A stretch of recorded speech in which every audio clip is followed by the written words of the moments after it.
In this video, we're going to take a look at the very popular Christmas tune, Mary's Boy Child. It's been popularized by bands like Boney M and a whole bunch of others. It's kind of time to take a jazz slant and put it to this tune. It's what I've done. There's a little bit of blues in here as well.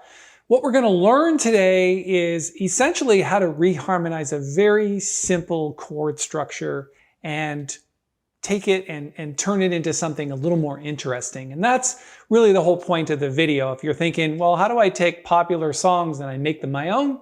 This is part of that process. Stick around to the end because there's a lot to learn here.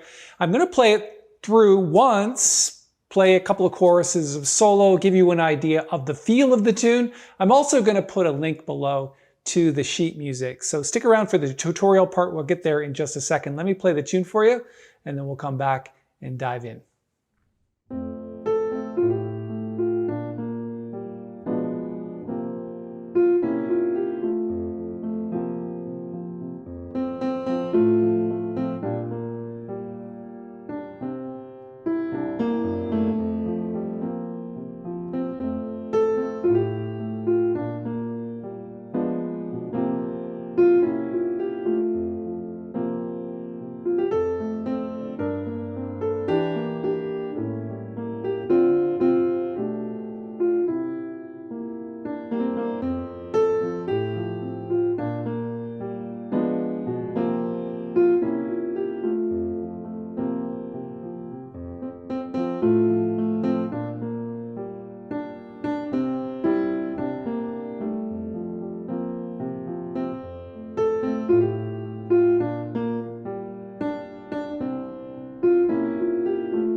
Okay, so interestingly enough, the chords that I've written here, you can see there's quite a few of them, but essentially it's a 3-chord tune.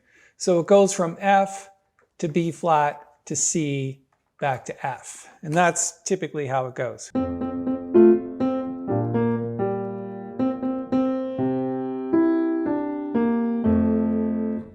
And I think that's okay, except it's not really jazz.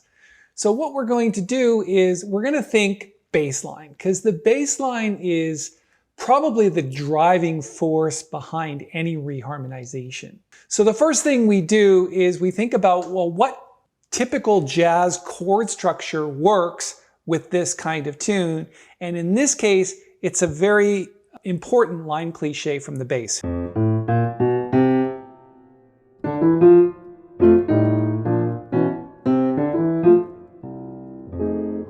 And that's what we're doing with the bass here. So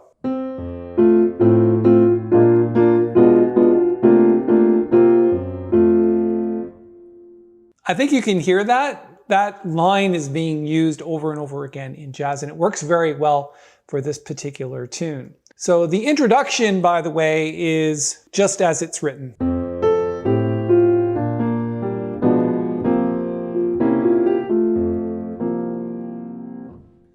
And it uses, again, that line cliche in the bass. F, A, B flat, B, C. Okay? Then when we get into the melody, starting at the A section, it's exactly the same as the introduction. So it just keeps repeating over and over again. Let's grab something to write with here because there's a few notes we want to make here. Okay, I think the important part about this is this chord right here, where you've got C7 flat 9. So essentially from the root, it's C, E, G, B flat. And then this C sharp or D flat. So.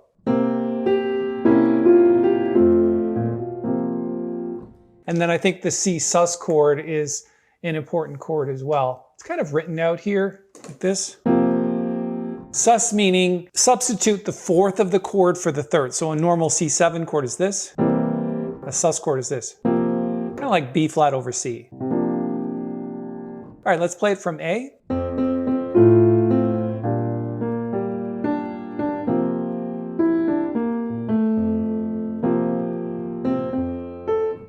And I've cut off the music a little bit here, so let's scroll down and take a look at the whole thing.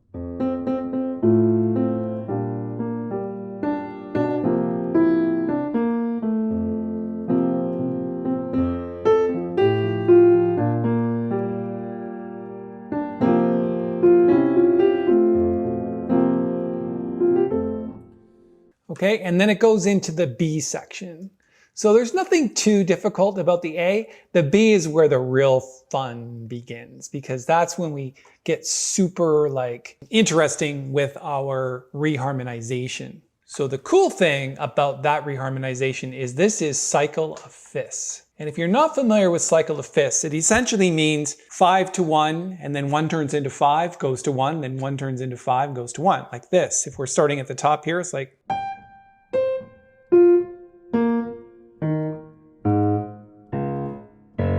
And it goes round and around and around. And where the cycle of fifth comes in, it turns into a bunch of 2-5-1 chords. So this is 1, and this is 2. And then what we do is 7 to 3 to 6 to, and then it goes to sharp 4 to 5 to 1. So normally it might be 2 to 5, but there's a passing chord in there. So it's 7, 3, 6, 2, 5, and then 1 is in the next bar. So like this. So from the E half diminished seventh chord, it's like this.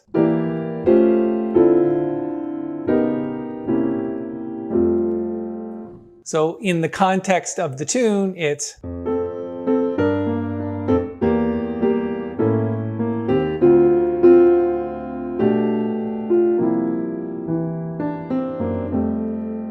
And it's just such a nice sound where you've got that E half diminished seventh to A7 flat 9.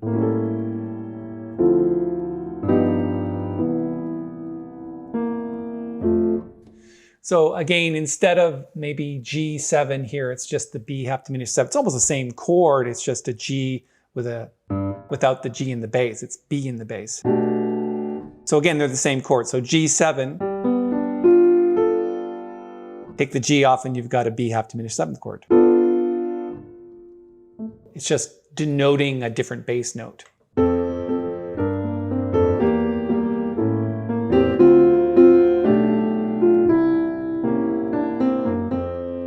So you can see where that lovely bass line kind of follows that pattern.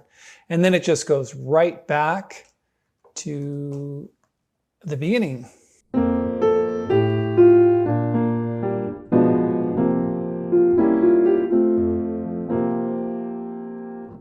Interesting. So let's hear the B section all together. Got to make it a little bit smaller here. And you can move the bass around a little bit. Like what I did there was I got up to the G and then I used F as a passing note to get to the E.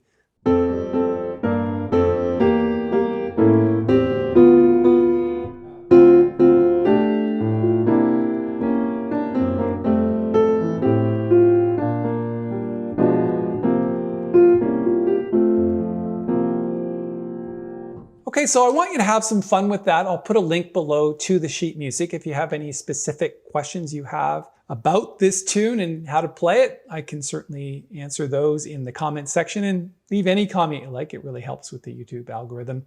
If you'd also like to give it a thumbs up, that'd be awesome. And we could use a few more subscribers just like you. So in the next video, I'm going to talk about soloing strategies over this tune, because it is a very simple tune to learn how to solo with piano on top of this particular chord structure. There's some interesting things about it, and that's what we're going to do next. So I'll see you in the very next video.